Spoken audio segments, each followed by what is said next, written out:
Hi everyone, Hi guys, which it's the Alchemist.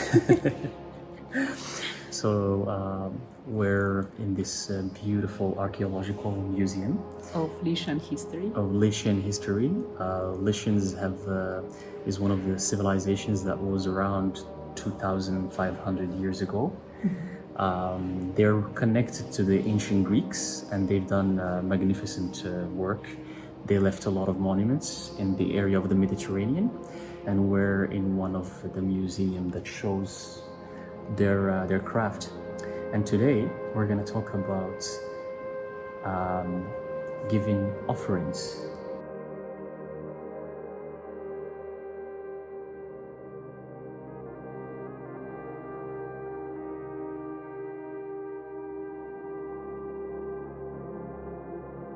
So, Rich, what can you tell us about offerings in rituals? Let's say for guardian demons. People ask always questions about giving offerings to guardian demons, and they don't know what to offer or how. Do you have anything to say on that? If you can, just share with us your experience. So I think the first thing that you should offer is something that you would personally like to receive as an offering. So imagine you are being a demon, or you being a goddess, or you being a god. What it would be that you would be honored to receive. Because I've seen many people that do offerings of the most like random things, like piece of their meal, or leftovers of their meal, or for example, like random stick from outside. So imagine you being a god. Would you be like extremely fascinated by receiving a stick? So I think the things that get you like feel something that you're special, that the things that you should offer to the gods or deities or the demons that you're working with. Especially if you are not just worshiping them, if you're asking them for help or for a favor. So give something in return. There is always an exchange of energy going on in every dimension and every realm. So they give you the energy, so you have to give something in return. So be creative, that's what I can say. Be unusual, spend time, put a lot of thoughts in the things that you like, in the objects that you're buying for them or creating for them. Some things that you made yourself, like an art or in interesting objects that you can create yourself, but whatever is your hobby, you can actually create something for your demon and put it on your altar. And also, if you don't have anything that you can do yourself, if you don't have money to buy something and there's nothing special that you can find in the place where you live, I would say your heart, like your mind, your energy, you can also offer it, you can give it to it. Like, these gods and deities, demons, they've been worshipped because they wanted the devotion. So if you can give this devotion, if you can give your energy, attention to them, that could be enough as well. So you're saying that basically it could be anything of value that the person prefers. It could be like it depends on the preference of the person, or or what the person feels the demon or the deity would like. I think Which one is it? It's the when you do a gift for someone, it's usually you gift something that you would want to receive. Yes. So this is the easiest way to do an offering. Also, if you work with pendulum, tarot cards, or anything, you can ask a question for your demon, for your deity, what they want to receive as an offering. So they actually can tell you what they need, if they need something. That's an amazing idea, actually. Yeah. And I would say altar is your sacred space. Altar is a space that's supposed to make you feel like peaceful, calm, and it's supposed to give you this source of empowerment. So the moment you sit down in front of your altar, you're supposed to feel that the normal world no longer exists, that you shifted somewhere beautiful, somewhere sacred, somewhere special, somewhere divine. So this is your heaven and hell. So imagine that you're looking at your altar. So what should be there in order for you to feel that you're no longer on earth? So if, for example, you would put there like some kind of drink that you have every day, or like the pen that you use at work, your mind's still gonna be there and thinking, oh, I'm still on earth. So on your altar is supposed to be pieces that you don't use daily, that you don't put like energy of this routine, like something everyday routine. Special, something so special, something obscure, something that you can even take with you. Yeah. So make sure your altar is as sacred as you can make it. Yeah. As it's like so amazing that the moment you're there, it feels that you're no longer on earth. Make it feel like a different dimension altogether, something divine, as you said earlier. Yes. And is there a difference between giving offerings to, let's say, a guardian demon or a guardian spirit or an ancestor, or is it all you follow the same rule, or I would say not rule, like follow basically the same intuition?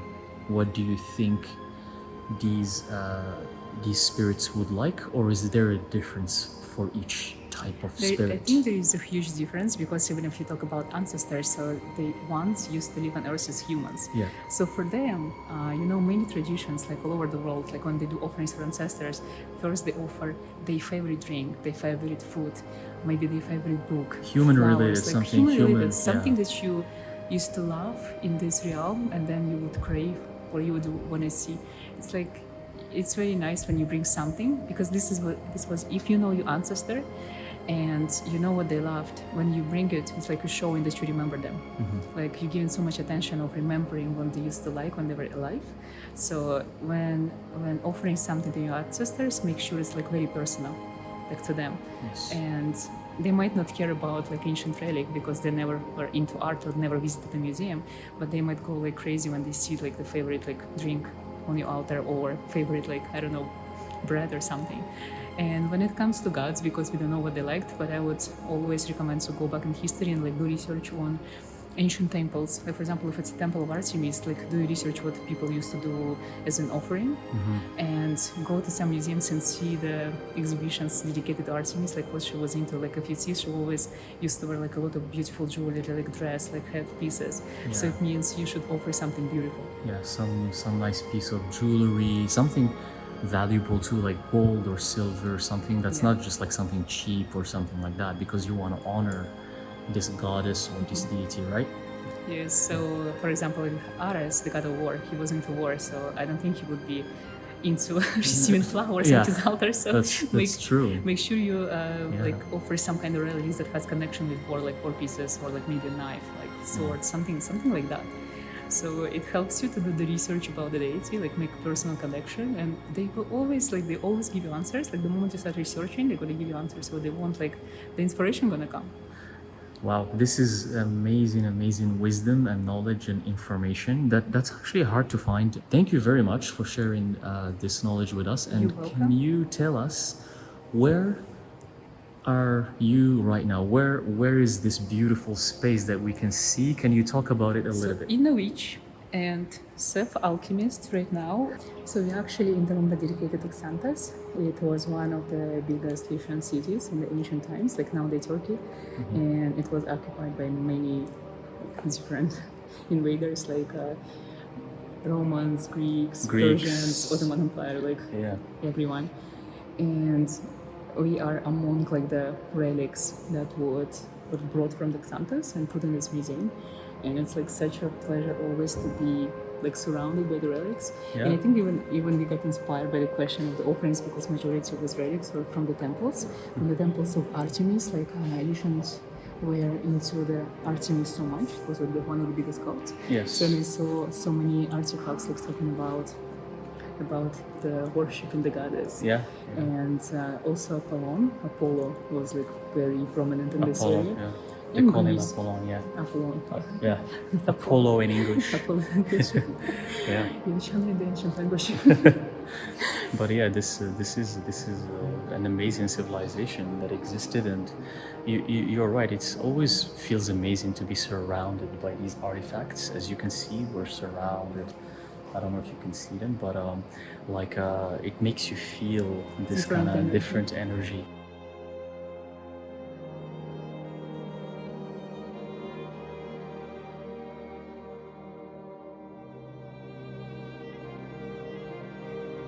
So Seth, I actually have a question for you. So probably a lot of people watching your channel, they actually want to know, what do you personally offer to your demons or deities that you're working with?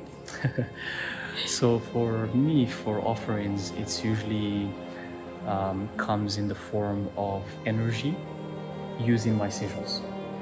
I don't connect with giving physical things. I don't connect with giving something physical from earth.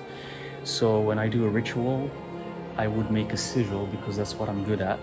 I would make some like otherworldly sigil, something unbelievably beautiful. And I would put my energy of whatever I desire on that sigil with the intention.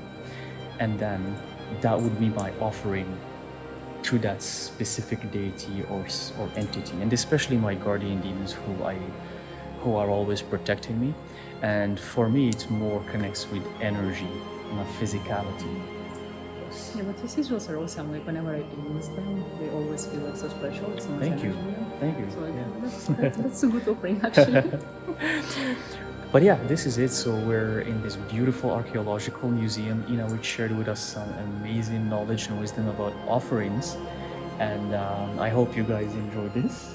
Thank you so much for watching. Thank you for watching.